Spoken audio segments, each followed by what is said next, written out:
இல்லை. ஆனால் உங்களுக்கு என்ன கடமை இருக்கிறது, அவருக்கு என்ன கடமை காத்திருக்கிறது என்பதை நான் சொல்லி காட்ட வந்திருக்கிறேன். அவ்வளவுதான். திராவிட முன்னேற்ற கழகத்தின் நிர்வாகிகள், தொண்டர்கள் பெருமையுடன் தங்கள் கொடிகளை உயர்த்தி பிடித்திருக்கும் தோழமை கட்சிகள், முக்கியமாக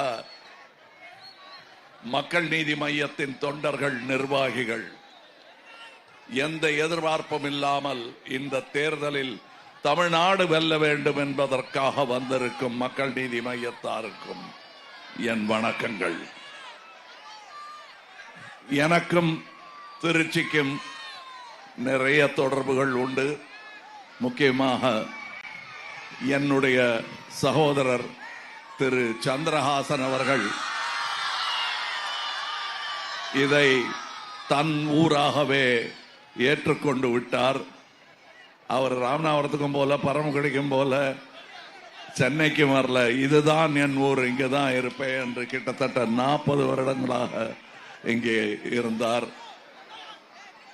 இந்த சரி, அதெல்லாம் ஏன் கதை, நம்ம கதை பேசுவோம். இப்ப இந்த தேர்தலின் மைய கேள்வி என்ன? வளர்ச்சி உங்களுக்கு தொடர வேண்டுமா, இல்ல இது எப்படி போனாலும் போட்டோம், கொஞ்சம் மாற்றம் இருந்துட்டா சந்தோஷமா இருக்கும்னு இது என்ன காத்தா நினைச்ச போது அது கூட அடிக்காது. மாநில உரிமைகளை நீங்கள் காக்க வேண்டுமா, இல்ல இப்போதைக்கு அடமானம் வைக்கணுமா? இதை நீங்க முடிவு பண்ணிக்க. இதுதான் கேள்வி. இதற்கான பதில் இங்க சொல்ல வேணாம், நீங்க 23ஆம் தேதி சொல்லுங்க. இதுல தலைவன் இருக்கின்றான், நான் பாட்டு பாடுறேனே, யார் தலைவன் யோசிச்சு பாருங்க. 15 கட்சிகளை, வெவ்வேறு கருத்துள்ளவர்கள், எதிர்த்து பேசியவர்கள், வெவ்வேறு சித்தாந்தம் உடையவர்கள், எதிர் சித்தாந்தம் உடையவர்கள், இவர்களை எல்லாம் ஒருங்கிணைக்கும் ஒரு தலைவன் அரிய தலைவனுக்கான பண்பை உடையவன் என்றே கொள்ள வேண்டும்.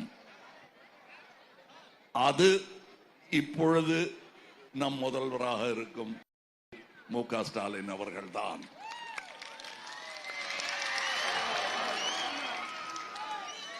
அதாவது விமர்சனங்கள் நான் சொல்லிக்கொண்டே இருப்பேன். அதை ஏற்கும் பெருந்தன்மை இருப்பவர் தான் தலைவர். அதை ஏற்றார். இப்ப பெண்களுக்கான உரிமை தொகை என்பதை பற்றி இந்தியாவிலேயே முதல் முறையாக பேசியது மக்கள் நீதி மையம் தான்.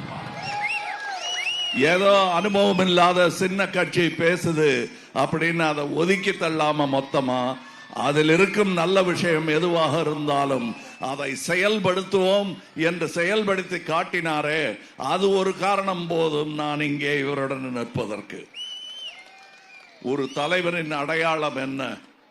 மக்களுக்கு ஆபத்து என்று வரும்போது ஓடி வர வேண்டும். ஓடி, அவ்வளவுதான். கோவிட், மழை, வெள்ளம், புயல், பேரிடர்கள், விபத்து என்று வரும்போது யார் வருகிறார்கள் என்று யோசித்து பாருங்கள். கஜா புயலின் போது இந்த வழியை, புயல் வந்த வழியெல்லாம் நானும் வந்திருக்கிறோம். புயலை தொடர்ந்து அல்ல, புயல் செய்த அந்த கோர தாண்டவத்தை தொடர்ந்து வந்தோம். உடனுக்குடன் செய்திகளை தெரிந்து கொள்ள சன் நியூஸ் பெல் ஐகானை கிளிக் பண்ணுங்க.